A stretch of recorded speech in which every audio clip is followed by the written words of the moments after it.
1, 2, you hear the clock ticking, tick tock. You about to stop living, tick tock. I want you to remember me, tick tock. But the dead don't have no memory. I'm coming. Nobody can stop me, nobody can hold me, nobody control me. I'm coming.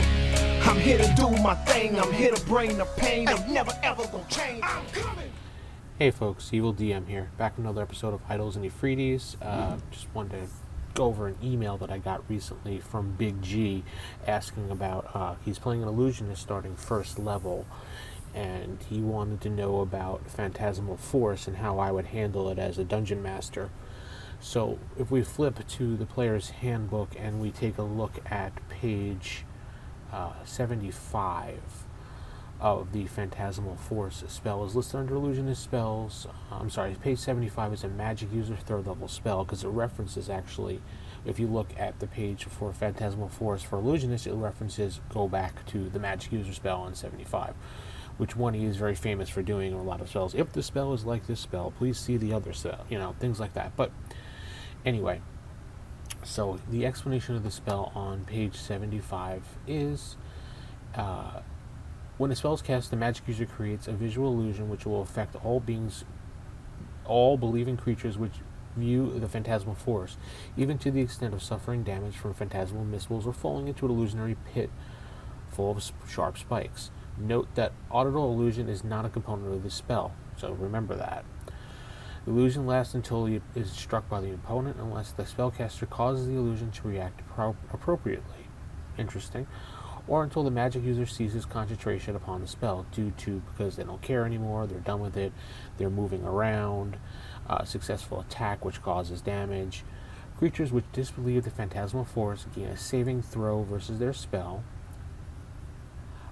And if they succeed, they see it for what it is and add +4 to their associate saving throw if this knowledge can be communicated effectively. Creatures not observing the spell are immune to view until they actually view it. The spell can create the illusion of any object or creature or force as long as it's within the boundaries of the spell's area of effect. This area can move within limits of the range. The material component of the spell is a bit of fleece. I don't really use material components in my spells, so I just kind of wave that off, but I know a lot of DMs do use those things. I do definitely use verbal and somatic, because you have to have the voice and the hand movements for these things. The only difference between the two spells, the range for an illusionist is shorter than a magic user, and the area of effect is half the size of what a magic user is. But other than that, it's a pretty interesting spell if you think about it, because if you have creatures and you cast the spell, there's a chance that they're not going to believe it's there, because suddenly, say like you create a dragon, like a minor dragon in that space, poof, out of nowhere. Now, if you're fighting, say, bandits on a road, are they really going to believe, honestly, that that dragon just showed up out of nowhere, and the dragon's not making a sound? Because remember, the sounds do not count in this at all whatsoever. So are they really going to believe that? I'm not sure about that.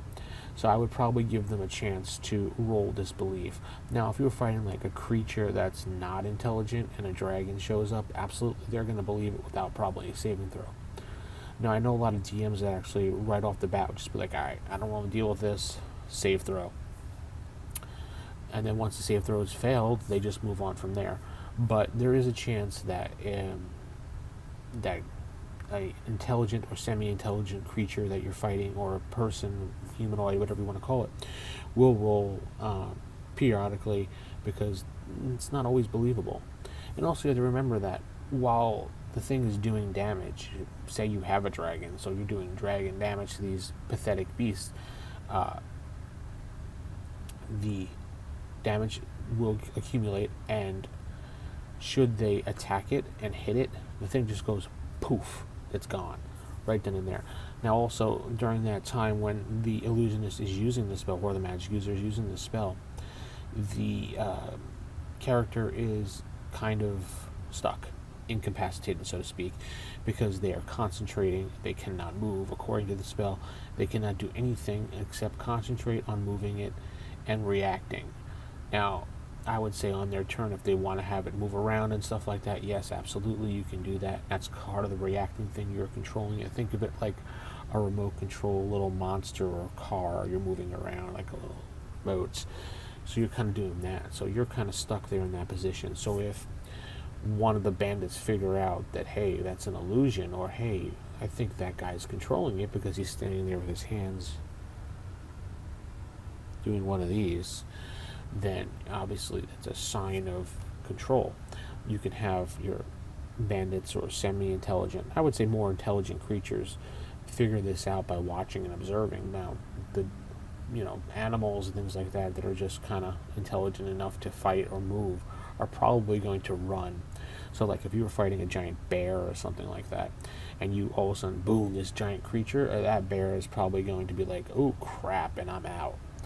You have to remember things like that. So not really much more to say about the spell. I mean, obviously it is a case-by-case basis, depending on how inventive you are as an illusionist or a magic user when using this spell.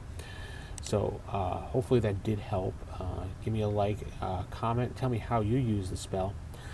And I know I've always found this spell quite interesting. Playing an illusionist itself is quite interesting, and I was happy when I saw this question that someone was playing an illusionist again, because not a lot of people play illusionist in 1E because they find it kind of like a dull, boring class. I don't. I actually really find it interesting because of some of the things you can do with these spells. And obviously you can't run around just casting spells and have everybody go, I disbelieve, it's one of those things. So hopefully you've got something from this, I hope, because I do really enjoy Phantasmal Forest and what people have come up with in the past. Hopefully you can come up with something interesting too.